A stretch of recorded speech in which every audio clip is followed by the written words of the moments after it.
Office, we are talking about ministries, state departments, constitutional offices, boards, ambassadors, and county government. And this, we also request that should not only be based on regional representation and balance. Muslim women are very diverse. We come from all corners of Kenya. Usually people would associate only the northeast of Kenya and the coast to have Muslim women, but we've got Muslim women in Nyanza, in Rift Valley. So what we are asking for, that the selection criteria is actually widened so that our sisters who are not from these places do not fall through the cracks. Thank you very much. Let us support and empower one another. And we are also asking our Muslim leader brothers to work with us. We want to complement you. We don't want to compete with you. Tunataka kufanya kazi na nyinyi bega kwa bega. We want to support you in uplifting the ummah and to really accelerate development within our ummah. It's not fair that we are still lagging behind, and that's why as women we've decided to come together. We've worked together with various professionals from different backgrounds who all want to give back to the community. And what we are hoping that with this office, it will bridge a gap and it will actually create a platform for a consistent and an inclusive participation of Muslim Women Network. Thank you very much for your presence, support, thoughtfulness, peace and blessings. Thank you very much. Assalamu alaikum. Well, thank you very much as well. Your Excellency, sir, may I call upon Honorable Mishi Mboko to most kindly acknowledge the presence of members of parliament here. Some of them had actually already spoken, and after which invite Honorable Yusuf Hassan, Member of Parliament for Kamukunji constituency, who will later invite you, and then we'll have a gifting session.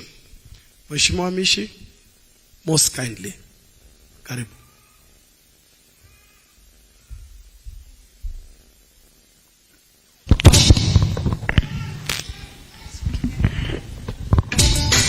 Thank you, Your Excellency, the incoming President of the Republic of Kenya, Raila Amolo Odinga.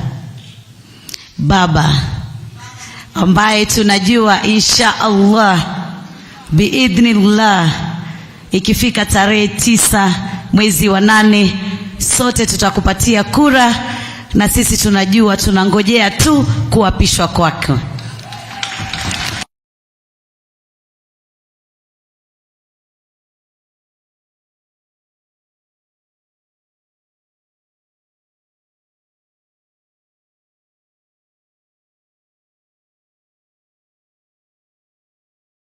Mama, tutawatambua kwa kusimama, kisha Mheshimiwa Suleiman Shahbal atasema kwa kifupi, kisha Mheshimiwa Yusuf Hassan utamkaribisha kumkaribisha rais wa 5. Karibu. Asante sana. Asante sana. Mheshimiwa Rais mtakiwa, tuko na viongozi tofauti hapa leo kutoka katika bunge letu la taifa. Na nataka kumtambua Mheshimiwa kwanza ambaye ndio host wetu, Mheshimiwa Mama County, Mheshimiwa Esther Passaris. Na tuseme kina mama, kura zote za women representatives zende kwa mama yetu Esther. Pia nataka kumtambua Mheshimiwa Fatma Ibrahim ambaye ni mjumbe katika lile bunge la East Africa, yuko hapa na sisi.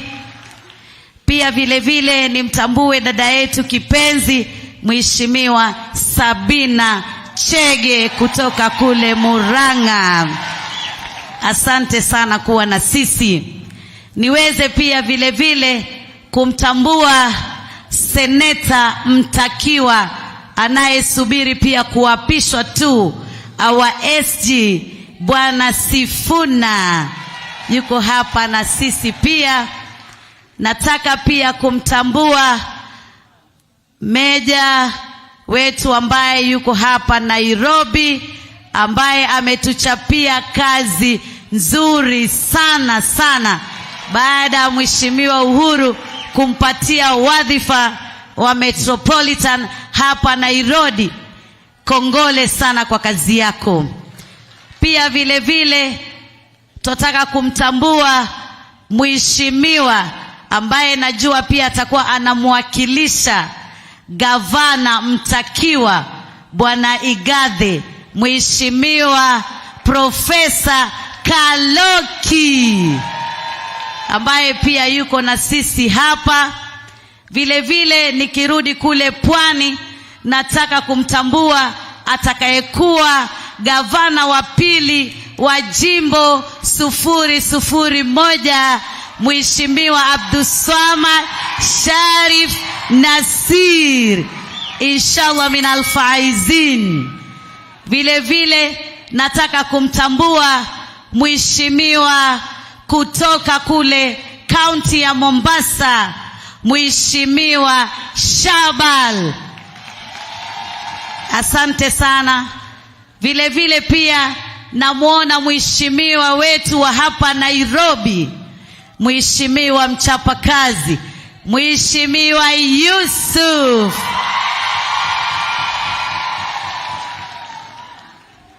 Sijui kama kuna mheshimiwa mwingine, pengine simuoni hapa nilipo.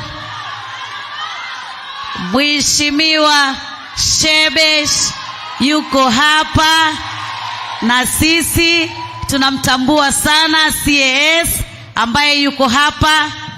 Najua hii mahali sioni vizuri, kama kuna mwingine nionyeshwe hapo. Haya, waheshimiwa wengine walioko hapa ambao pengine tutawajua kwa majina waweze kusimama hapa. Nasikia kuna Amos wako,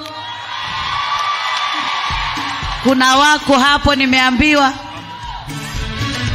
Amos Mwago wa Starehe. Najua sisi tumezoea kule jimbo la Pwani, sasa hapa mpaka tuandikiwe majina. Pole sana kwa hilo. Kwa hivyo kama kuna waheshimiwa wengine ambao sijawatambua, nitaomba msamaha, lakini sasa nimpatie Mheshimiwa Yusuf kama nilivyoagizwa apate kuzungumza na kina mama ambao tumekata shauri kwa kauli mbiu, kauli moja ya kwamba aliyetuenzi, aliyetupenda, aliyejali kina mama na kutupa hadhi, Mheshimiwa Raila Amolo Odinga. Tunasema kuliko na hisani kutarudi hisani, na hisani yetu Baba utaiona tarehe 9 mwezi wa 8 tukikumiminia 98% vote from the Muslim women. Takbir! Takbir! Takbir! Inshallah min alfaizin.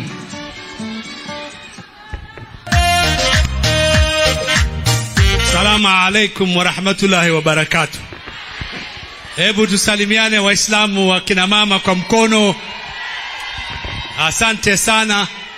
Nataka kumtambua rais wetu mtarajiwa Raila Amolo Odinga ambaye ni mgeni wetu mheshimiwa, na nawatambua pia viongozi wote ambao wamefika.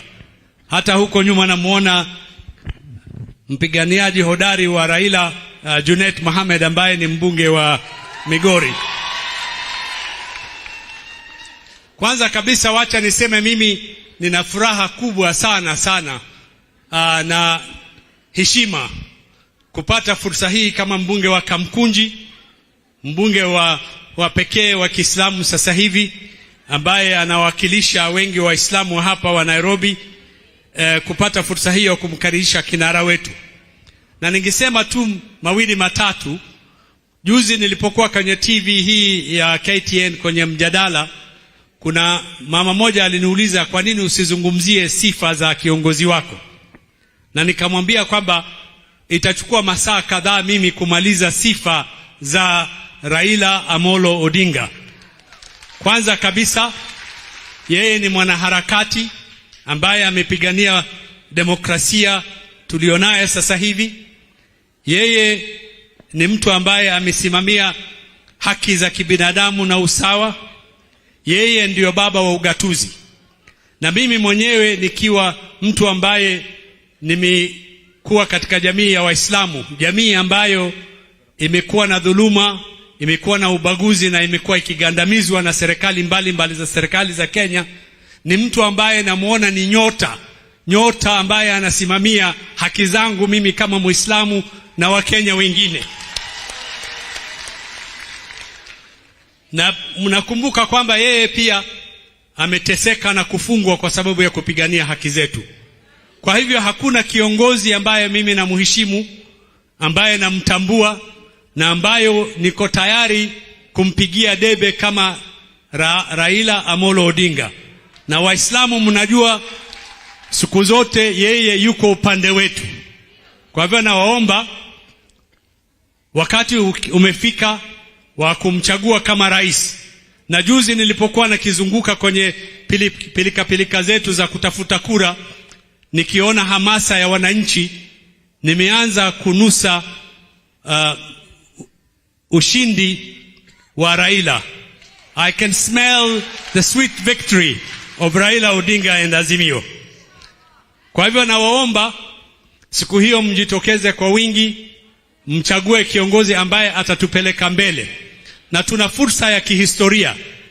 Uchaguzi huu ni uchaguzi muhimu kuliko uchaguzi wowote wa nchi yetu. Mimi kwa miaka 20 nilikuwa uhamishoni, si kwa sababu ya upendo. Nilikuwa uhamishoni kwa sababu tulikuwa tumeumizwa sana na utawala wa mabavu wa Moi. Na katika siku hizo sisi tulianzisha the Committee for the Release of Political Prisoners ya kumpigania bwana Raila na wengineo waliokamatwa. Na nakumbuka wakati ule lawyer wake ambayo sisi tulikuwa tunamsaidia kutoka nje alikuwa Martha Karua. Kwa hivyo nafurahi leo kwamba hiyo mviringo imemalizika, na Raila Amolo Odinga na Martha Karua wako pamoja. Walianza na wakapigania ukombozi wetu wa pili. Sasa hivi tutasimama kidete nao katika ukombozi wa tatu na muhimu zaidi, ukombozi wa kiuchumi. Kwa hivyo naomba msimame tumkaribishe our next president kwa kishindo na vigelegele. Asanteni sana.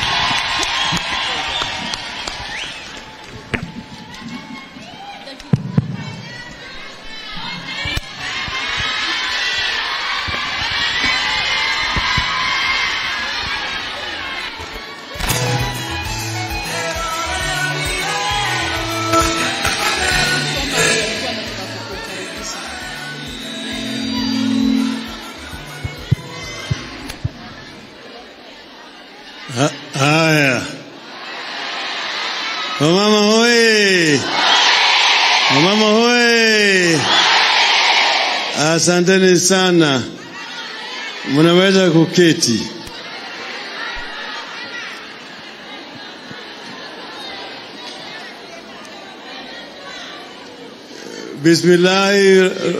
Bismillahirrahman taala wa barakatuh.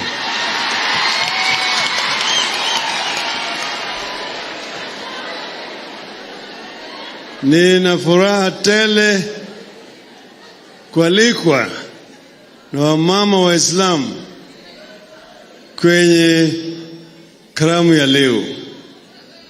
Hafla hii ni ya muhimu sana, na mimi nataka kutoa shukrani sana kwa wamama wa Islam kwa kunialika.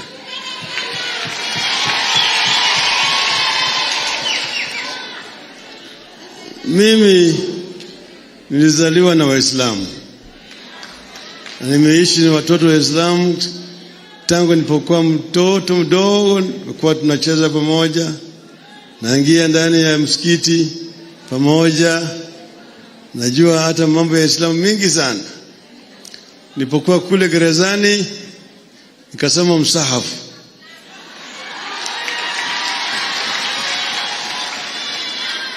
kutoka huko Alif Lamim mpaka Al-Baqara.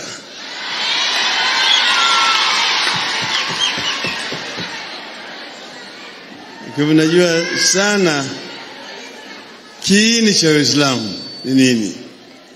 Najua vile vile pembe tano ya Uislamu.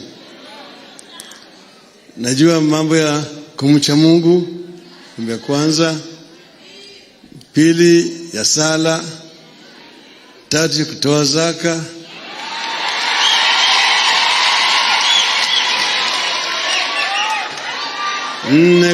nne kufunga Ramadhan, na tano ya mwisho ni ya hija.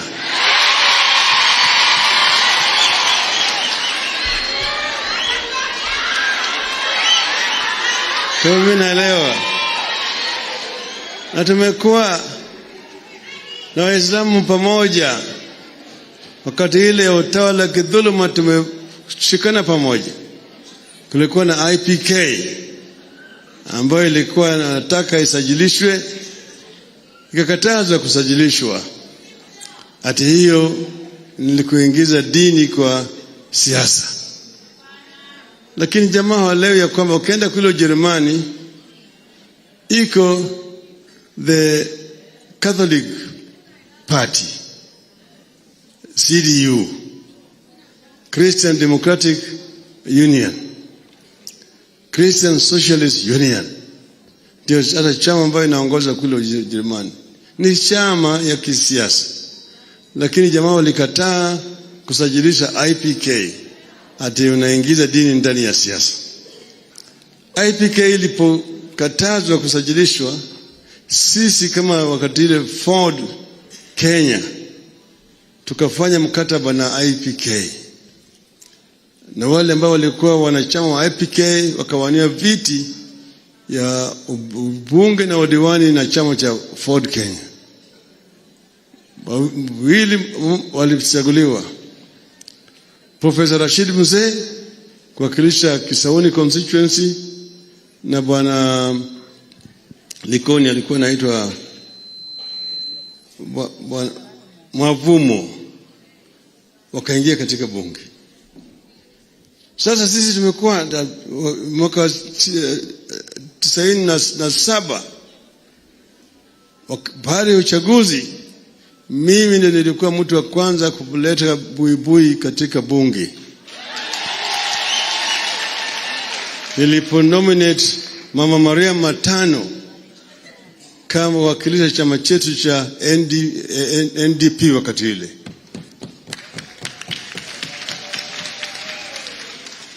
Baadaye tukaleta tena Sheikh Dor, tukaleta Mama Sofia Abdi katika bunge kupita chama cha ODM.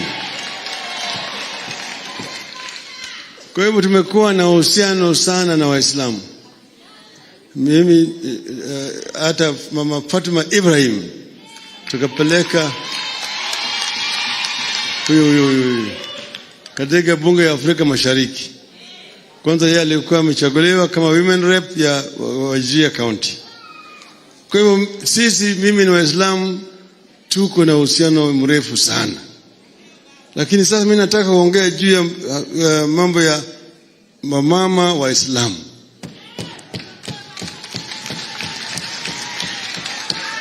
Kwanza niseme kwa jumla ubaguzi baina ya kina mama ni ya kihistoria. Haijaanza jana au juzi. Ukienda katika ulimwengu zote utakuta kama kumekuwa na ubaguzi dhidi ya kina mama. Unaona juzi mara ya kwanza ni kule United States wakakawa na vice president ambaye ni mama. Miaka hizo zote wamekuwa wanafanya uchaguzi, lakini mama alikuwa bado hajachaguliwa kama naibu wa rais ya Amerika. Wacha mambo ya rais. Ukienda hata Uingereza imekuwa namna hiyo. Wakina mama wamepigana ili waweze kutambuliwa na kama binadamu wengine sawa na wanaume.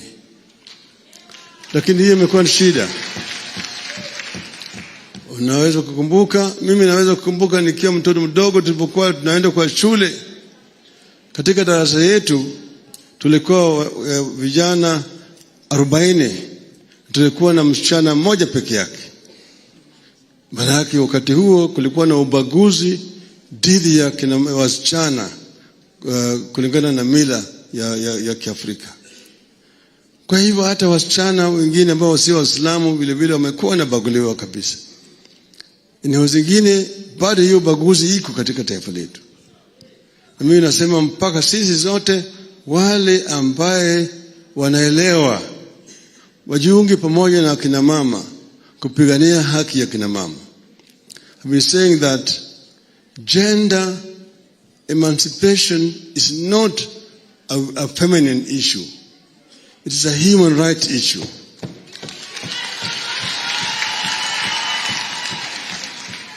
Sio tu kina mama wanapigania, wale wote wanaume ambao wanaelewa vizuri mpaka waungane na kina mama kupigania haki ya kina mama, ili wamama watambuliwe kama binadamu zingine.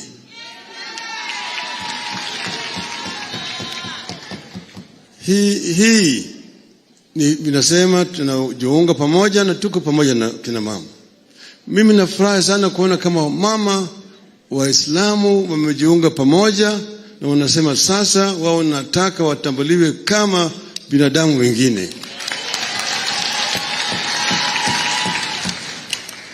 Najua kumekuwa na ubaguzi dhidi ya Waislamu kwa jumla katika taifa letu. Nasema haya kwa sababu mimi nimekuwa mbunge hapa Nairobi kwa miaka 20 nikiwakilisha constituency ya Lang'ata. Kule Lang'ata kuna Waislamu. Ukienda Kibira kuna Waislamu wengi sana. Tuko pale Wanubi, tuko pale Waborana, Somalia na kadhalika ambao ni Waislamu. Ubaguzi umekuwa, mtoto amezaliwa pale akitaka kupata kitambulisho anaulizwa ile kitambulisho ya baba yako na ya babu yako.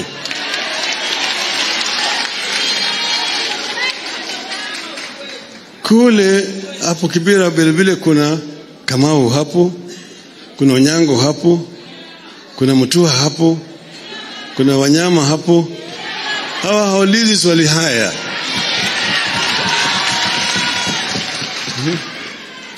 Mimi nikauliza, kwa sababu gani mnaleta hii sharti tu kwa wale watoto wa Waislamu peke yake? Wale wengine hawaulizi hawa maswali.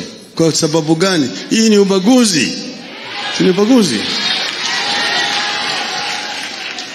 Mimi nikapigania na baadaye sasa ikawa wakaweka uulizi maswali yote hizo, lakini bado hii tuko na kasumba ambayo iliachwa hapa na wakoloni. Haya yote manake wakati wazungu walikuwa na hapa, dini ya Kristo ilipelekwa juu zaidi kushinda zingine. Na hiyo kasumba bado imebaki mpaka siku ya leo. Tutaimaliza.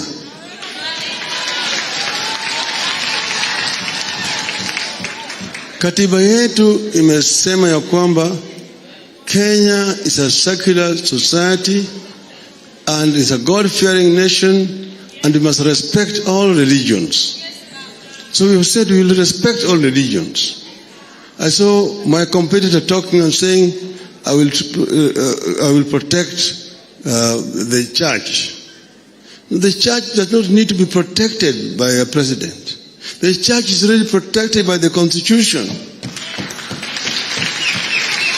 Just like the mosque is also protected by the Constitution. The temple is also protected by the Constitution. So we'll apply equal treatment to all religions in our country. The freedom of worship is guaranteed by our Constitution. I am a Christian, but I do not have to discriminate against a Muslim. The Muslims have equal right as Christians. In terms of access to opportunities in this country, there will be no discrimination. And there will also be no discrimination against women of Kenya. Whether they're Muslims, they're Christians, they're Hindus, they're all Kenyans. And the right of each and every Kenyan shall be protected and respected, not just by the Constitution, but by the government of Azimio la Umoja on Kenya. If you want to develop, like if you have such an ambitious program, like we have at Azimio la Umoja, to fast-track development of this country, then we must make use of all human resources that we have. Must make use of human and natural resources in our country. So we will be making more demands on our people. The women do not have to fight.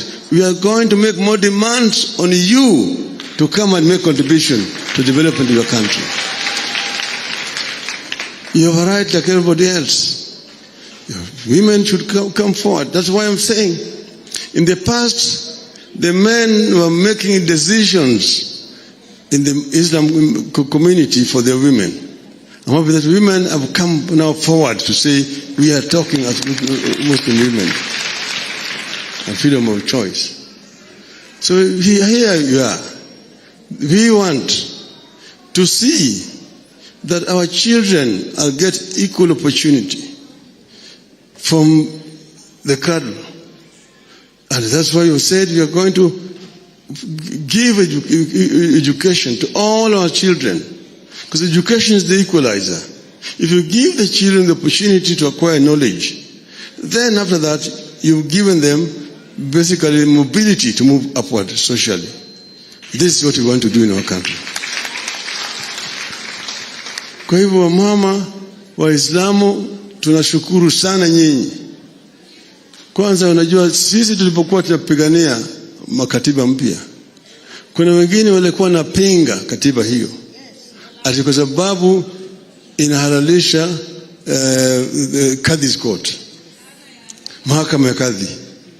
Wengine walipinga that because having Kadhi's Court in the constitution is discriminating against Christians.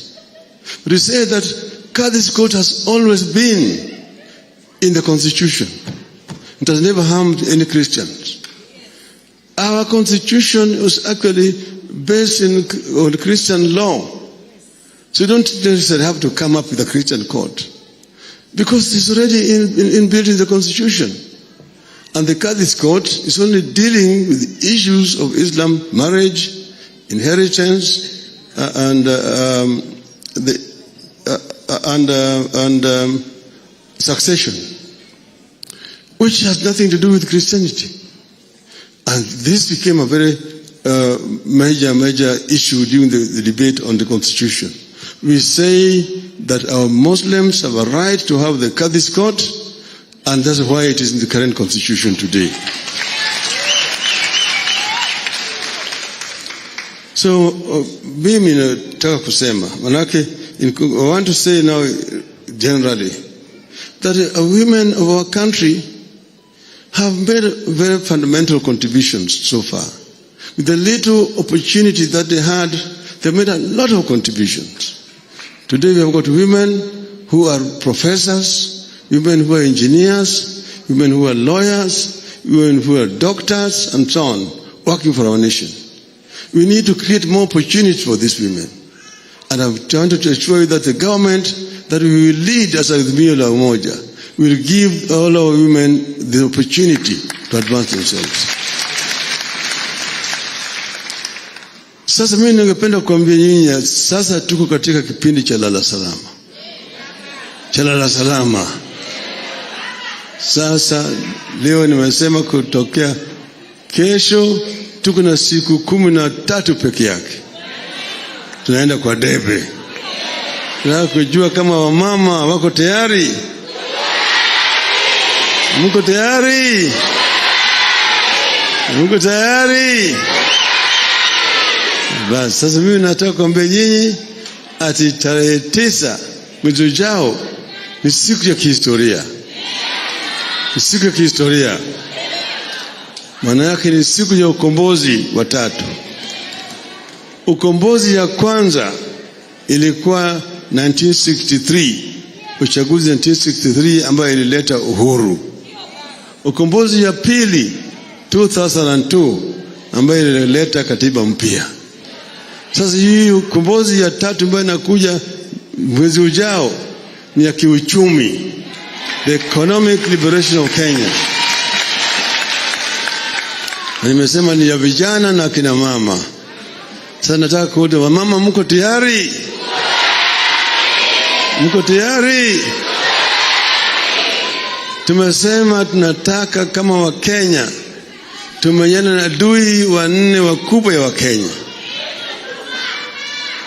Adui wanne wakubwa wa Wakenya. Moja ni ugonjwa, pili ni ujinga, tatu ni umaskini, nne ni ufisadi.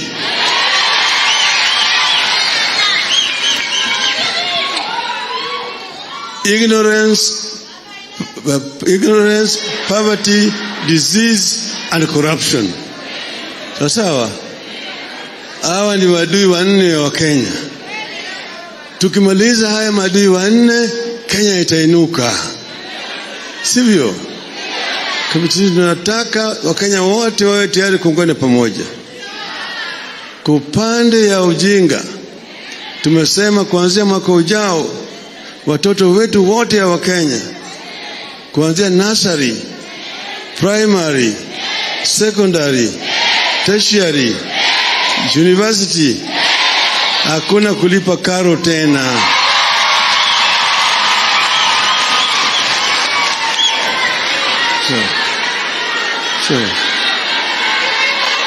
Takbir. Takbir. Tena tumesema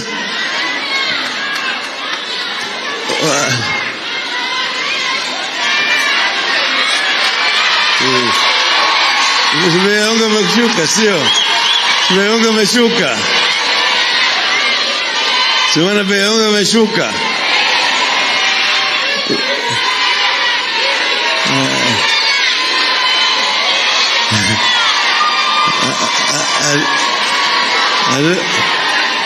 Hello. Takbir. Takbir.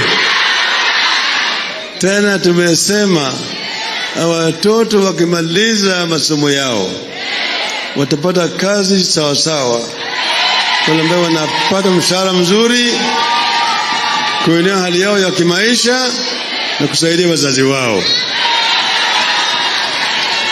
Hapana kazi ya kusukuma wilbaro. Mmekataa wilbaro? Wangapi mmekataa wilbaro hapa nione? Mwambie jamaa huyu wilbaro apeleke Sugoi.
Hello.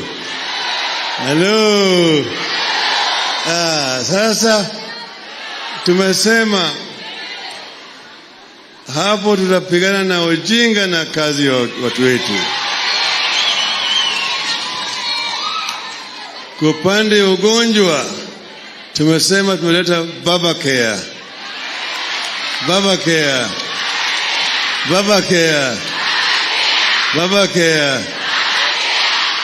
Wakenya kwanza, vituo vya matibabu tutaleta karibu na pale watu wanaishi, ili watu wasitembee mbali kwenda kutafuta matibabu.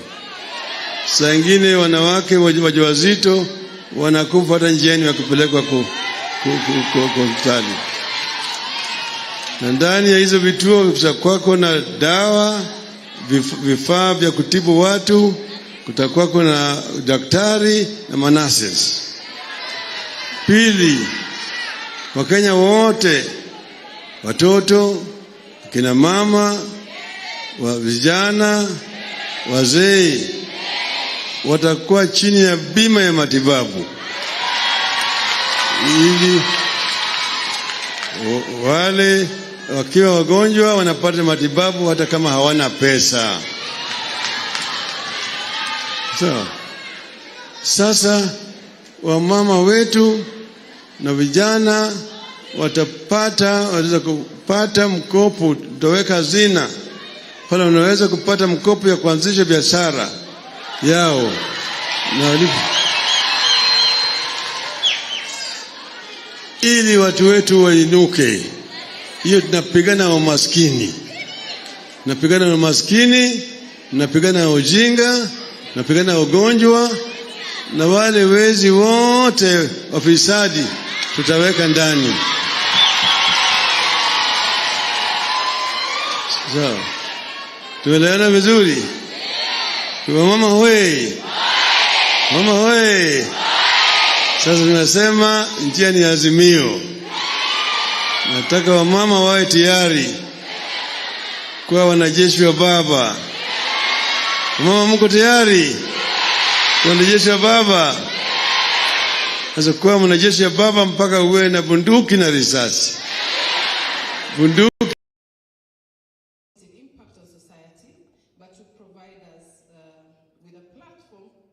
to support to each other through this journey. As Muslims, it is important that our voices be heard. We have unique challenges that we can be articulated by ourselves. We know best what ails us, and we should be at the decision-making table when policy is being formulated.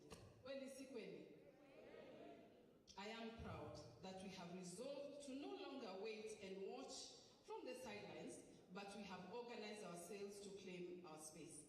And Your Excellency, we do not take it for granted that you have found time in your busy schedule to be with us today. This is a sign of how committed you are as a Muslim women agenda, for the Muslim women agenda. In addition to that, we must also not shy away from making our voices heard at crucial times in our country. In the next 14 days, Kenyans will be going to the polls to elect their leaders. We must begin by making our voice heard here, and we have unanimously resolved that we are in support of the candidature of Baba and our sister Martha Karua. We will mobilize all our members across the country to support you, Your Excellency. We will elect you as our 5th President of the Republic of Kenya because we believe in your leadership and we have fundamental reasons for this. Your track record in supporting our agenda speaks for itself, and we are proud to be associated with you, sir. Your Excellency, you recognize you recognize us, value us, and because of that, we are with you. We will vote for you to the last women. We stand with those who have stood with us, and you have been a pillar of strength for us. Kwa hayo machache, as I invite my sister Fatima to come and make her remarks, I wish to take this opportunity to assure you, Excellency, of your solidarity, of our solidarity and our support as Muslim women. Once we as Muslim women make a choice, it is done, isn't it? Kweli tumesema baba tosha, tumesema baba tosha. Na tumesema inawezekana. Tuonyesheni mikono. Baba wapi? Baba wapi? Inawezekana. Baba, karibu sana. Hawa ni mama wenzetu. Tunakushukuru kwa hii nafasi na tunaelewa kwa kazi zako out of your busy schedule kwa kuweza wewe hata kusqueeze time kufika hapa. Tunakushukuru sana na tunakukaribisha. Asanteni sana.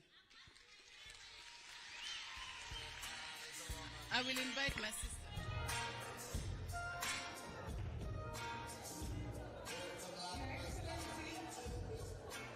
Your Excellency, honorable guests, distinguished delegates, Assalamu alaikum. Your Excellency, I feel very happy to introduce to you thousands of Muslim women from across the country. This is the face of Kenya. They've been drawn from all over Kenya, in all parts of Kenya. It's not normal or actually usual for Muslim women to gather in such a forum. I think they're in a celebrative mood. They're very happy. And they're happy because you have a track record. You have stood with the Muslims. They have problems. They've lived with so many problems. And the major problems that they have actually given thousands of other problems. There is unemployment. And this unemployment, sometimes passports and IDs contributes to them. And because they're not employed, there's so much poverty. There is drugs have set in because of frustrations. DBV has set in. Divorce rate is alarming in our community. All those are but problems of the periphery. The root cause is unemployment. We know, Baba, that you have a track record.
The Ministry of Northern Kenya and many other institutions that are actually meant to improve service delivery in Muslim-occupied counties.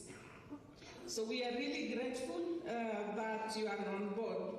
And I know Muslim women in the leadership, and especially when it comes to either election or nomination or, promotions, those are still in the pockets of men.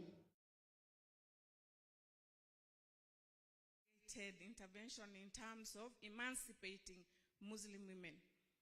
Men still bargain with those seats and all those positions. Because if women were in the midst of planning or programs are done as gender responsive planning and budgeting, then they will not have a problem. A woman will not eat money meant for the labor ward. So we are very happy that this time, and really organized as women, that we want to push to deliver this seat.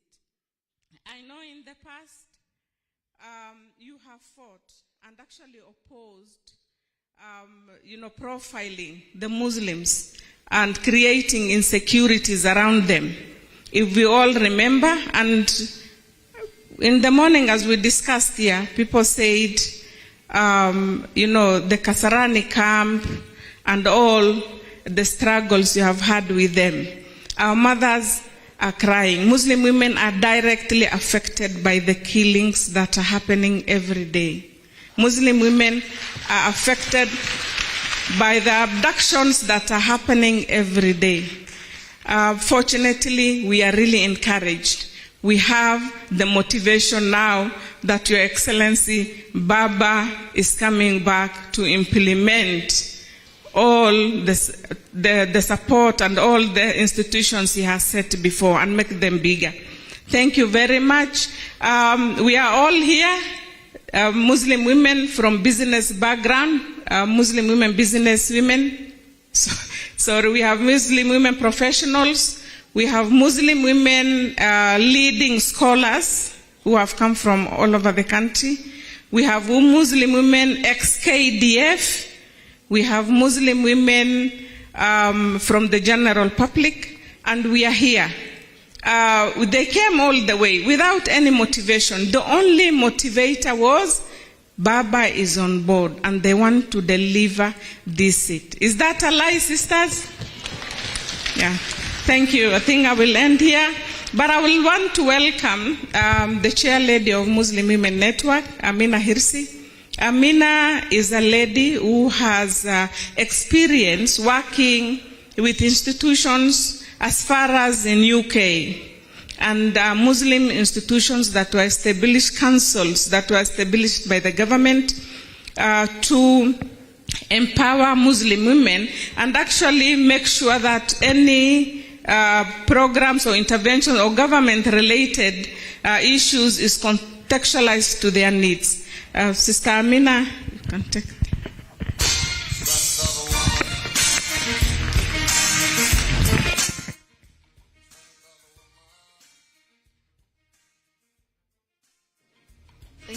Thank you, Fatima. أعوذ بالله من الشيطان الرجيم. بسم الله الرحمن الرحيم. رب اشرح لي صدري ويسر لي أمري واحلل عقدة باللسان يفقهوا قولي. Bismillah ar-Rahman ar-Rahim.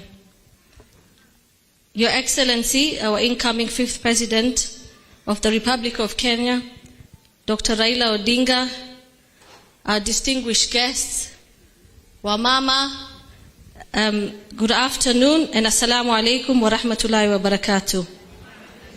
On behalf of members of the Muslim Women Network and Muslim women from all four corners of this magnificent country, I welcome you all and I thank you for coming, Your Excellency, Honorable Dr. Raila Odinga, and all our dignitaries for your presence today. As a nation, we're in the midst of witnessing history made through the Azimio One Kenya Alliance. We give thanks to Allah for this opportunity and thank you all for being here with us today. I want to first recognize and express my heartfelt gratitude to the members of the Muslim Women Network of Kenya, especially my committee members, for working very hard, not forgetting Baba's Secretariat, led by Hamida Kibwana, for helping making today a reality. The Muslim Women Network is an umbrella organization and a coalition of Muslim women from diverse ethnic backgrounds, whose main concern is connecting voices for social change, civic engagement, and community participation. During its inception in 2017, the Muslim Women Network was able to mobilize from various counties within a very short record time to raise funds for our fellow country folk who are suffering in drought-stricken areas. We were supported by Her Excellency, the First Lady, Margaret Kenyatta, and our patron who really worked with us, Dr. Amina Mohammed, who unfortunately can't be here with us today, but is sending her prayers and her greetings. We all agree, this exercise really deepened our sense of responsibility because, it was very quick. We came together and we said we need to do something as women. And what we did, it deepened our sense of responsibility to our country.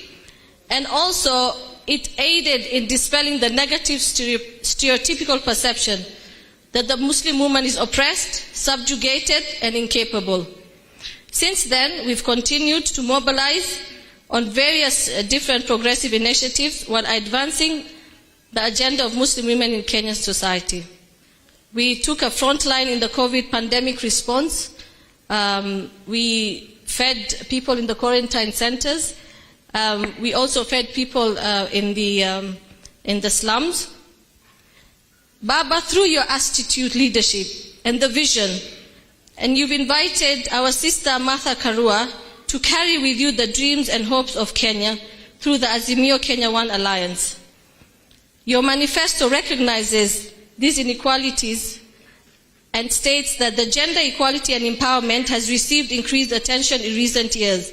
And despite a very progressive constitution, Article 21, that promotes gender equality still remains elusive. Baba, we have very unique challenges that plague the Muslim community in Kenya, especially the women.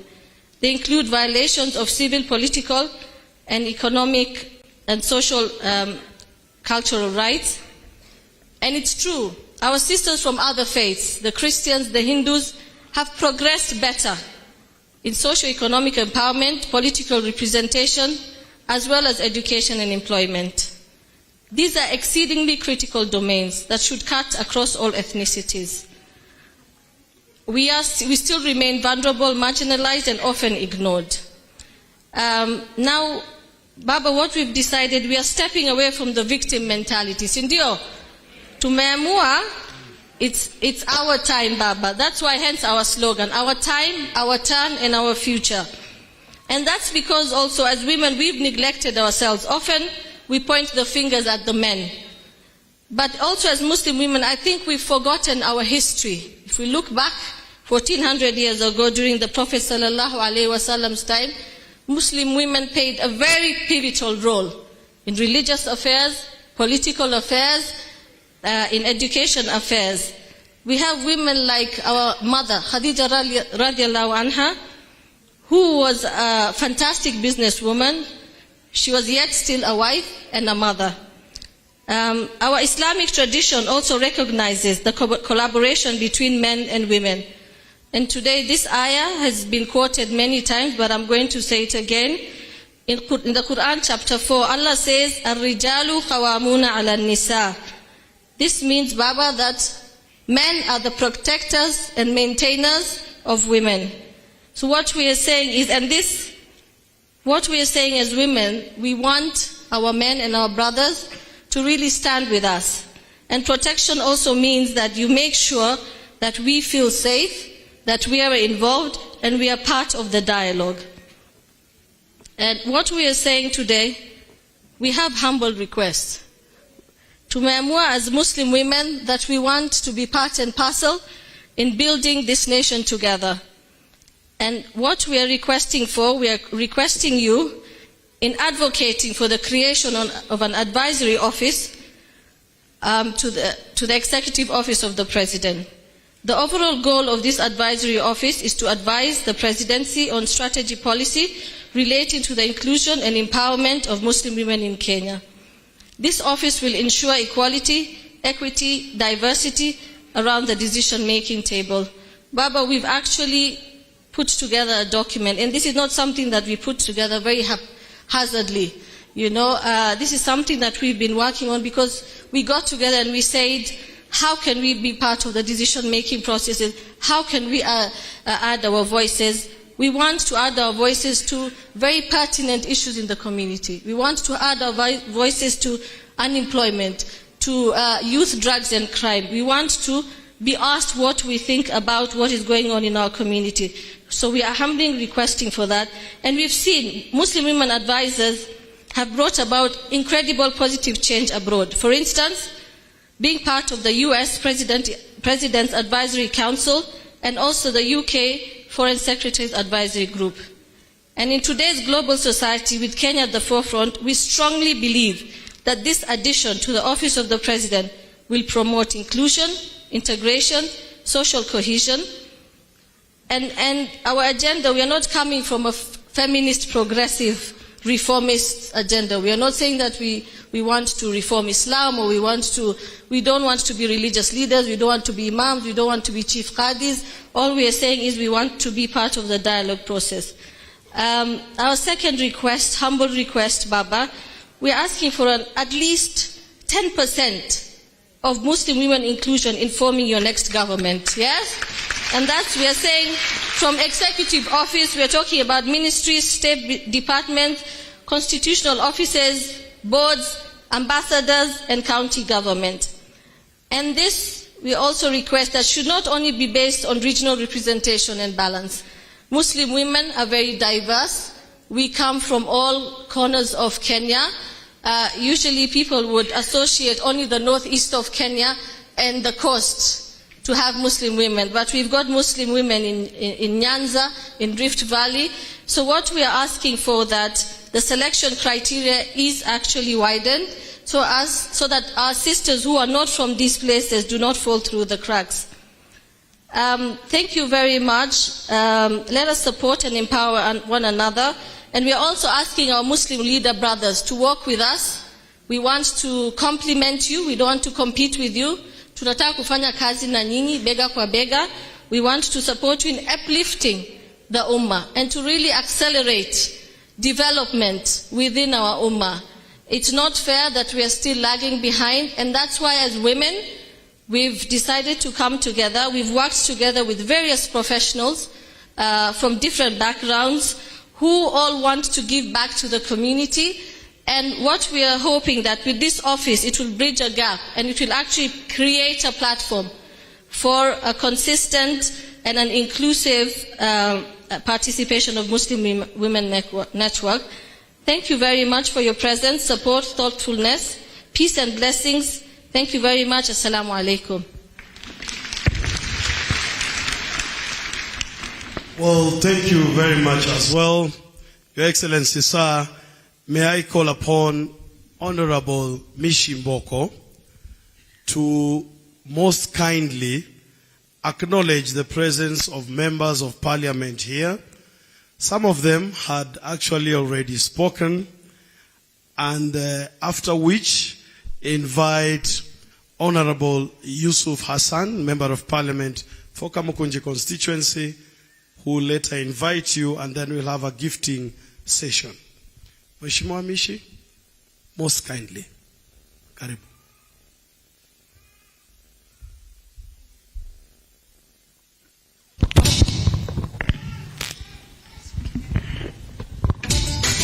Thank you, Your Excellency, the incoming President of the Republic of Kenya, Raila Amolo Odinga.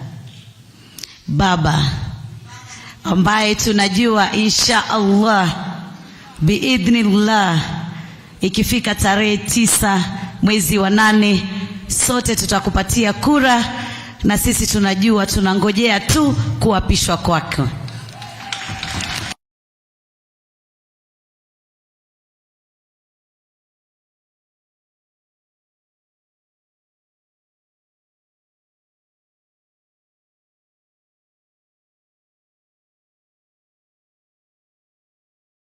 Mama, tutawatambua kwa kusimama, kisha Mheshimiwa Suleiman Shahbal atasema kwa kifupi, kisha Mheshimiwa Yusuf Hassan utamkaribisha kumkaribisha rais wa 5. Karibu. Asante sana. Asante sana. Mheshimiwa Rais mtakiwa, tuko na viongozi tofauti tofauti hapa leo kutoka katika bunge letu la taifa, na nataka kumtambua Mheshimiwa kwanza ambaye ndio host wetu, Mheshimiwa Mama County, Mheshimiwa Esther Passaris. Na tuseme kina mama, kura zote za women representatives zende kwa mama yetu Esther. Pia nataka kumtambua Mheshimiwa Fatma Ibrahim ambaye ni mjumbe katika lile bunge la East Africa, yuko hapa na sisi. Pia vile vile nimtambue dada yetu kipenzi Mheshimiwa Sabina Chege kutoka kule Murang'a. asante sana kuwa na sisi. Niweze pia vile vile kumtambua seneta mtakiwa anayesubiri pia kuapishwa tu, our SG Bwana Sifuna yuko hapa na sisi pia. Nataka pia kumtambua meja wetu ambaye yuko hapa Nairobi, ambaye ametuchapia kazi nzuri sana sana baada ya Mheshimiwa Uhuru kumpatia wadhifa wa Metropolitan hapa Nairobi. Kongole sana kwa kazi yako. Pia vile vile tunataka kumtambua mheshimiwa ambaye najua pia atakuwa anamwakilisha gavana mtakiwa Bwana Igathe, Mheshimiwa Profesa Kaloki ambaye pia yuko na sisi hapa. Vile vile nikirudi kule Pwani, nataka kumtambua atakayekuwa gavana wa pili wa jimbo 001 Mheshimiwa Abdulswamad Sharif Nasir, inshallah min alfaizin. Vile vile nataka kumtambua mheshimiwa kutoka kule kaunti ya Mombasa, Mheshimiwa Shabal, asante sana. Vile vile pia namuona mheshimiwa wetu wa hapa Nairobi, mheshimiwa mchapakazi, Mheshimiwa Yusuf.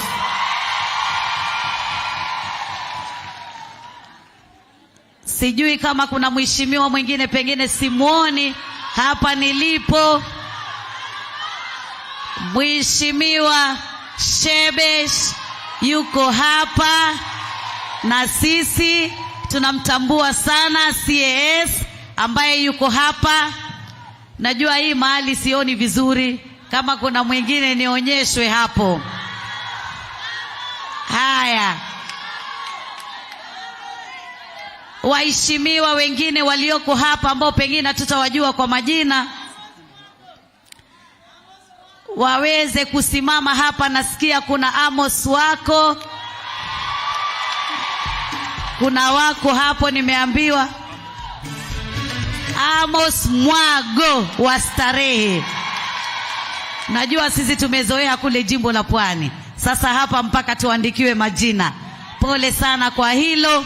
Kwa hivyo kama kuna waheshimiwa wengine ambao sijawatambua nitaomba msamaha, lakini sasa nimpatie Mheshimiwa Yusuf kama nilivyoagizwa apate kuzungumza na kina mama ambao tumekata shauri kwa kauli mbiu, kauli moja ya kwamba aliyetuenzi, aliyetupenda, aliyejali kina mama na kutupa hadhi, Mheshimiwa Raila Amolo Odinga.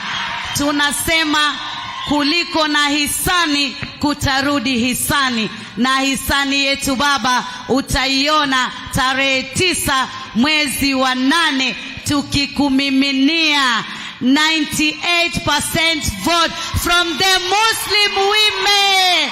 Takbir! Takbir! Takbir! Inshallah min alfaizin.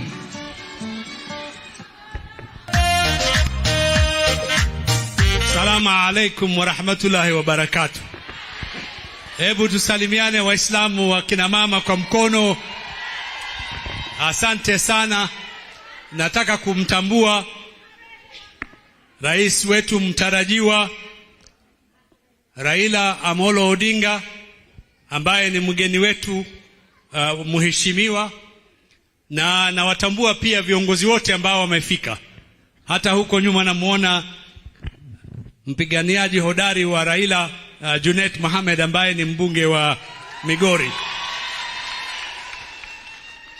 Kwanza kabisa wacha niseme mimi nina furaha kubwa sana na heshima kupata fursa hii kama mbunge wa Kamkunji mbunge wa pekee wa Kiislamu sasa hivi ambaye anawakilisha wengi wa Waislamu hapa wa Nairobi, kupata fursa hiyo kumkaribisha kinara wetu. Na ningesema tu mawili matatu. Juzi nilipokuwa kwenye TV hii ya KTN kwenye mjadala, kuna mama moja aliniuliza kwa nini usizungumzie sifa za kiongozi wako, na nikamwambia kwamba itachukua masaa kadhaa mimi kumaliza sifa za Raila Amolo Odinga. Kwanza kabisa, yeye ni mwanaharakati ambaye amepigania demokrasia tulionayo sasa hivi. Yeye ni mtu ambaye amesimamia haki za kibinadamu na usawa.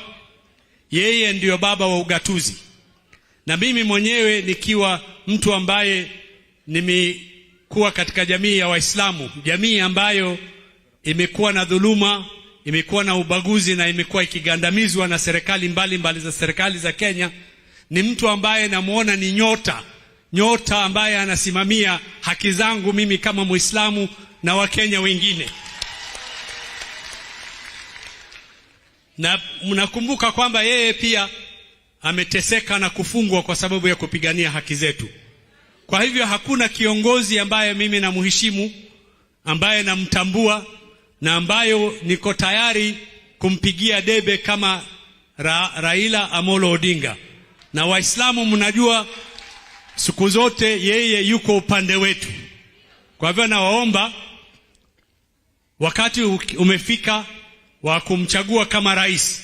Na juzi nilipokuwa nakizunguka kwenye pilika zetu za kutafuta kura, nikiona hamasa ya wananchi, nimeanza kunusa ushindi wa Raila.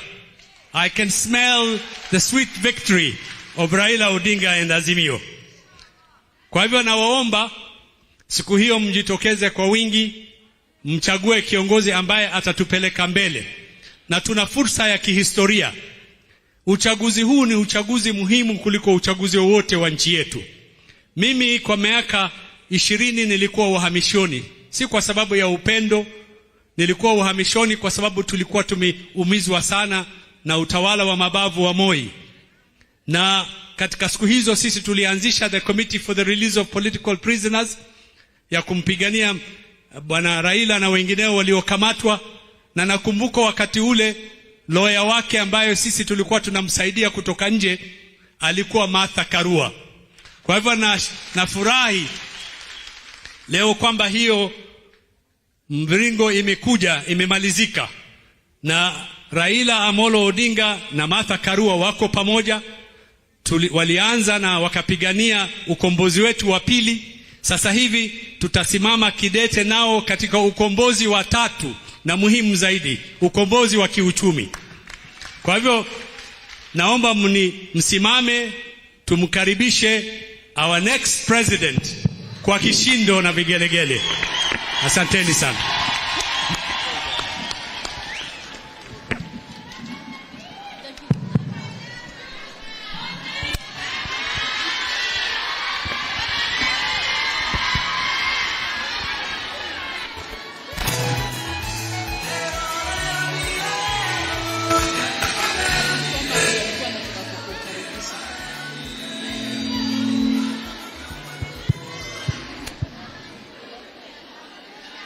Haya,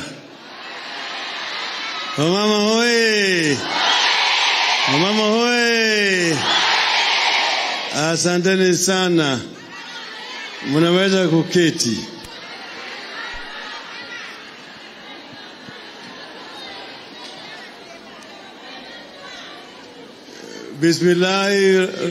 Bismillahirrahman taala wa barakatuh.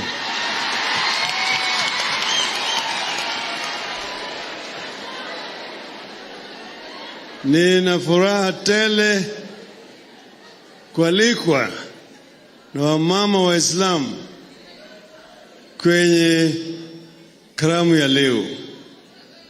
Hafla hii ni ya muhimu sana, na mimi nataka kutoa shukrani sana kwa wamama wa Islam kwa kunialika.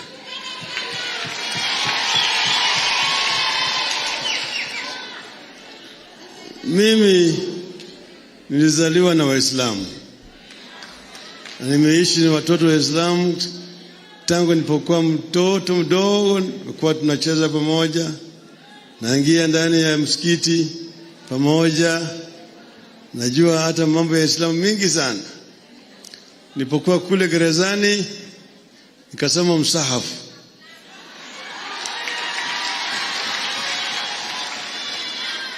Kutoka huko Alif Lam Mim mpaka Al-Baqara.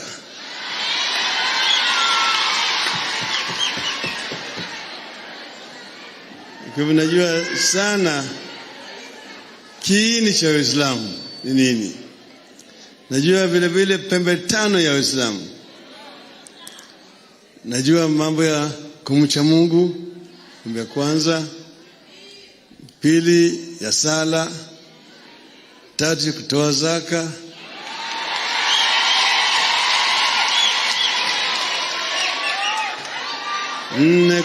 nne kufunga Ramadhan, tano ya mwisho ni ya hija.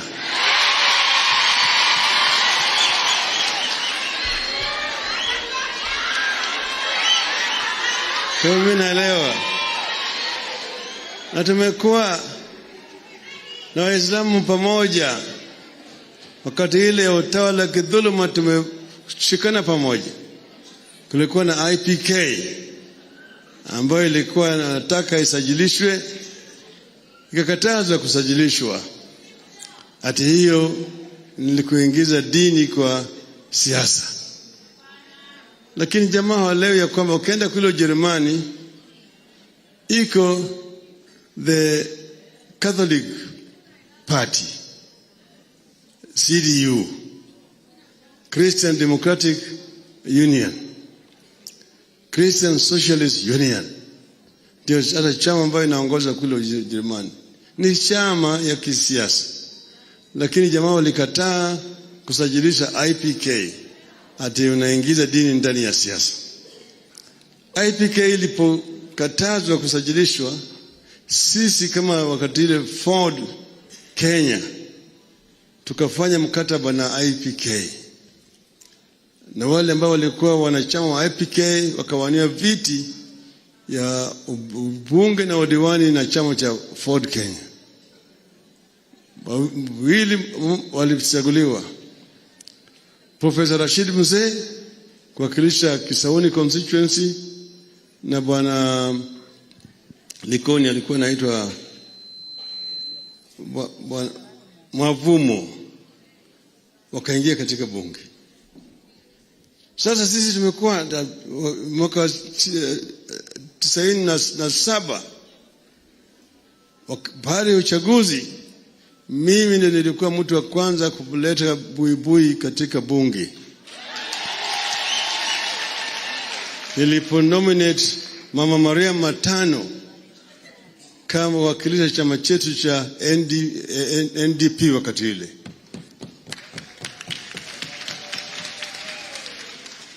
Baadaye tukaleta tena Sheikh Dor, tukaleta Mama Sofia Abdi katika bunge kupita chama cha ODM. Kwa hivyo tumekuwa na uhusiano sana na Waislamu.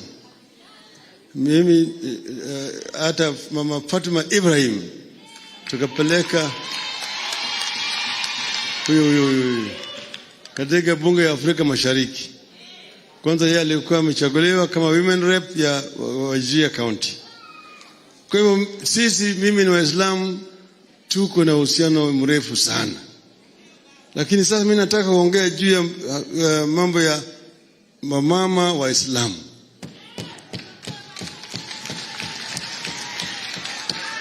Kwanza niseme kwa jumla ubaguzi baina ya kina mama ni ya kihistoria.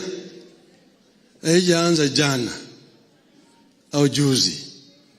Ukienda katika ulimwengu zote utakuta kama kumekuwa na ubaguzi dhidi ya kina mama. Wanaona juzi mara ya kwanza ni kule United States wakakawa na vice president ambaye ni mama. Miaka hizo zote wamekuwa wanafanya uchaguzi, lakini mama alikuwa bado hajachaguliwa kama naibu wa rais ya Amerika. Wacha mambo ya rais. Ukienda hata Uingereza imekuwa namna hiyo. Wakina mama wamepigana ili waweze kutambuliwa na kama binadamu wengine sawa na wanaume. Lakini hiyo imekuwa shida. Unaweza kukumbuka, mimi naweza kukumbuka nikiwa mtoto mdogo tulipokuwa tunaenda kwa shule. Katika darasa yetu tulikuwa vijana 40. Tulikuwa na msichana mmoja peke yake.